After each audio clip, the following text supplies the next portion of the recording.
ایک دن جناب سلمان گھر سے نکلے، جناب سلمان گھر سے نکل کے مسجد کی جانب جا رہے تھے، تو مسجد کی جانب چلتے ہوئے سلمان دہلیز زہرا پہ رکا. ادھر آ جا اٹھ کے صلوات پڑھے. محمد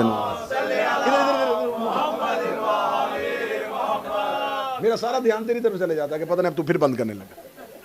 جناب سلمان گھر سے نکل کے مسجد کی جانب جا رہے تھے، دہلیز زہرا پہ رکے.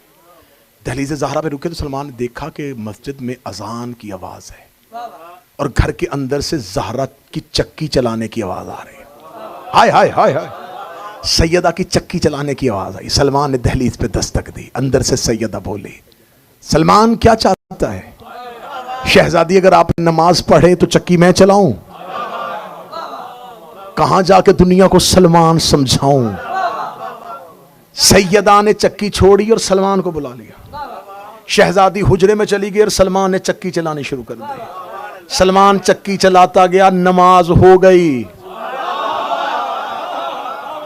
نماز ہو گئی، جماعت ختم ہوئی. صحابہ نے مڑ کے دیکھا، آج وہ بوڑھا نظر نہیں آیا، آج سلمان آیا ہی نہیں ہے. نماز ختم ہونے کے بعد صحابہ جب گلیوں میں گئے تو سلمان زہرا کی گلی سے نکل رہا تھا. لوگوں نے کہا سلمان تیری تو نماز قضا ہو گئی ہے، ہم مسجد میں نماز پڑھ رہے تھے، تو کہاں گیا تھا؟ جملے سلمان کے مدینے کے در و دیوار نے سنے. سلمان نے کہا تم نماز پڑھ رہے تھے، میں نماز کی چکی چلا رہا.